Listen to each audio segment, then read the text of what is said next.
ආයුබෝවන් මනරම් TV YouTube නාලිකාවට ඔබව ලෙන්ගතුව පිළිගනු ලබනවා. මෙතෙක් කලක් පරීක්ෂණ මට්ටමේ පවත්වාගෙන අපගේ නාලිකාව අද සිට ඔබට ඔබේ ජීවිතයට එදිනෙදා වැදගත් වන දේ පිළිබඳ විශේෂාංග සමගින් ඔබ අතරට එන්නට සූදානම්. එහෙනම් අපිත් සමග ලෙන්ගතු වුණු ඔබගෙන් මුලින්ම විශේෂ ඉල්ලීමක් තියෙනවා කරන්න. ඒ තමයි subscribe කරන්න අපගේ නාලිකාව. ඒ වගේම අපි YouTube අවකාශයට මේ වටිනා වීඩියෝ යොමු කළ සැනින් ඔබට දැනුම් දීමක් ලබා ගන්න බෙල් අයිකන් එකත් all ක්ලික් කරලා තියන්න කියන ඉල්ලීමත් කරන ගමන් අපි සූදානම් අද දවසේ අපේ මේ වටිනා වීඩියෝවට යොමු වන්නට. එහෙනම් එක්වන්න අපිත් එක්ක රැඳෙන්න අපිත් එක්ක මේ මනරම් TV.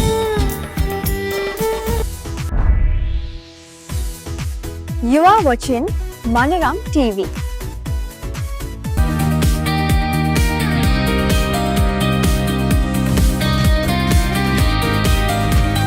දැනුම සතුට විනෝදය එක්තැන් කළ මනරම් TV YouTube අවකාශයෙන් අද අපි ඔයගොල්ලන්ට අරගෙන එන්නේ මේ දවස්වල බොහෝ දෙනෙක් කතා බහට ලක් කරන මාතෘකාවක්. ඒ තමයි අස්සසුම. අස්සසුම දීමනාව ලබන නොලබන කවුරුත් මේ දවස්වල අස්සසුම අභියාචනා ලබා දෙන උනන්දු වෙනවා. 2023 වසරේ සුබසාධක ප්‍රතිලාභ මණ්ඩලයට ලක්ෂ 34ක් දෙනා විසින් අස්සසුම දීමනාව ලබා දෙන්න කියලා ඉල්ලුම් කරලා තිබුණා. මෙන්න මේ අයට නැවත ප්‍රතිලාභ ඉල්ලුම් කරන්න සුබසාධන ප්‍රතිලාභ මණ්ඩලය පසුගිය දෙසැම්බර් 10 දිනේ දක්වා අවස්ථාව ලබා දීලා තිබුණා. නමුත් පසුගිය දා ඇති වූ ආපදා තත්ත්වයට එක්ක ඒ කාලය දෙසැම්බර් 31 වෙනිදා වෙනකන් දීර්ඝ කරලා. ඉතින් මෙන්න මේ ඉල්ලුම් කිරීමේදී මාර්ගගත ක්‍රමයට එහෙම නැත්නම් ඔන්ලයින් ක්‍රමයට සහ ඉල්ලුම් පත්‍රයක් පුරවලා ප්‍රාදේශීය ලේකම් කාර්යාලවලට බාර දීලා මේ අභියාචනා යොමු කරන්න පුළුවන්. අද අපි කතා වෙන්නේ ඔන්ලයින් ක්‍රමයට එහෙම නැත්නම් මාර්ගගත ක්‍රමයට අස්වැසුම අභියාචනා ඉදිරිපත් කිරීමේදී ඔබට ඇතිවන ගැටලුවක් සම්බන්ධයෙන්. ඒ තමයි හවුස්හෝල්ඩ් අංකය. එහෙම නැත්නම් HH අංකය. මෙන්න මේ HH අංකය කියන්නේ පහුගිය කාලේ ඔයාලගේ නිවසට සමීක්ෂණය කරන්න ආවම ඒ සමීක්ෂණය කිරීමෙන් පස්සේ ඔයගොල්ලන්ට ලබා දුණු QR පත්‍රයේ සඳහන් අංකය. ගොඩක් අයගේ ළඟ මේක දැන් නැහැ. සමහරුන්ට හොයාගන්න නැහැ. සමහරුන්ට මේක මතක නැහැ. ඒත් එහෙම වුණා කියලා බය වෙන්න දෙයක්වත් නැහැ. මොකද අද අපි ඔයගොල්ලන්ට කියලා දෙනවා මෙන්න මේ හවුස්හෝල්ඩ් අංකය එහෙම නැත්නම් HH අංකය ඔයගොල්ලන්ගේ අතේ තියෙන ජංගම දුරකථනයෙන්ම පහසුවෙන් හොයාගන්න හැටි. හොඳයි, ඒ අතරේ නැවතත් මම මතක් කරනවා මනරම් TV අපේ YouTube නාලිකාව subscribe කරලා අපිට සහයෝගය ලබා දෙන්න. බෙල් අයිකන් එකත් all click කරලා තියාගන්න. මේ වගේ වටිනා වීඩියෝ ඔයගොල්ලන්ට නිරන්තරයෙන් ගෙන්වා ගන්න. අපි යනවා අපේ වීඩියෝ එකේ පළවෙනි කමෙන්ටුවට. මෙතන සටහන් කරලා තියෙනවා අපි link එකක් වෙබ්සයිට් එකක්. මෙන්න මෙතන ටච් කරගමන් අපි මේ වෙබ්සයිට් එකට ඇතුළත් වෙනවා. එතන තමයි අපේ ID number එක හරහා HH අංකය හොයාගන්න මාර්ගය තියෙන්නේ. මේකේ සටහන් වෙනවා අපේ ඩෙන්ටිටි නම්බර් එක. ඒ කියන්නේ ගෙදර ගෘහ මූලිකයාගේ ID නම්බර් එක ඇතුළත් කරන්න කියලා.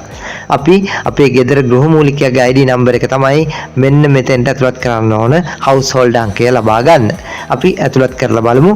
මෙන්න මේ විදිහට ID නම්බර් එක ඇතුළත් කරනවා. ID නම්බර් එක අංක 12කින් යොත් අලුත් ID නම්බර් එකක් අපිට ඇවිල්ලා තියෙනවා නම් අපි ඒ ID නම්බර් එක තමයි ඇතුළත් කරන්න ඕන. අපි මේ විදිහට ID නම්බර් එක ඇතුළත් කරලා ඊට පස්සේ search his registry කියලා සඳහන් වෙලා තියෙනවා. අන්නේ නිල් පාට කොටුව ටච් කරන්න ඕන.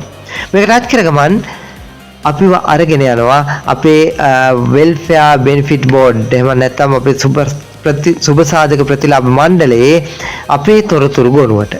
මේකේ සටහන් වෙනවා අපේ දිස්ත්‍රික්කය, ග්‍රාම නිලධාරි වසම, ඒ වගේම ඇප්ලිකේෂන් රෙෆරන්ස් නම්බර් එක. ඊළඟට සටහන් වෙනවා හවුස්හෝල්ඩ් රෙෆරන්ස් නම්බර් එක. කියන්නේ මෙන්න මේ HH අංකය මේ සටහන් වෙලා තියෙන්නේ. මෙන්න මේ ඊතලෙන් දක්වන HH අංකය තමයි අපිට මෙතෙන්දි විශේෂයෙන්ම වැදගත් වෙන්නේ. ඒ විතරක් නෙමෙයි මේ සටහන තුළ තවත් බොහෝ දේ අපිට ඇතුළත් වෙනවා. ඇප්ලිකන්ට්ගේ නම්බර් එක සටහන් වෙනවා. ඒ වගේම කන්ටැක්ට් නම්බර් එක, ඊළඟට එයාගේ ID නම්බර් එක, ඇඩ්‍රස් එක, ඒ වගේම කැටගරි ඊළඟට ඇතුළත් වෙනවා බැංක් account එක වෙරිෆයි වෙලාද කියලා. ඒ වගේම ඒ විතරක් නෙවෙයි මීට කලින් අපි ප්‍රතිලාභ ලබා ගත්තා නම් ඒ ප්‍රතිලාභ ලබාගත් තොරතුරු ටිකත් මෙතන සටහන් වෙනවා. ඉතින් මේක ගොඩක් වැදගත් දෙයක්. මේක ඔයගොල්ලෝ මතක තියාගන්න, ඔයගොල්ලෝ ළඟ තියාගන්න, ඔයගොල්ලන්ගේ හිතේ තියාගන්න. මේ විදිහේ වටිනා තොරතුරු රසක් අපි ඉදිරියටත් අපේ මනරම් TV තුලින් ඔබට අරගෙන එන්න සූදානම් වෙනවා. ඒක නිසා නැවත නැවතත් මතක් කරන්නේ subscribe කරලා රැඳෙන්න අපිත් එක්ක. අපි එහෙනම් අදට අපේ වීඩියෝ එකෙන් සමුගන්නම්. නැවතත් හෙට දිනේදීත් ඔබට වටිනා ඔබට අවශ්‍ය දේ අරගෙන දැනුම සතුට විනෝදය ඔබේ දෝතට රැගෙන එන මනරම් TV නාලිකාවෙන් ඔබත් එක්ක එකතු වෙන බලාපොරොත්තු වෙන හැමෝටම සුබ දවසක්.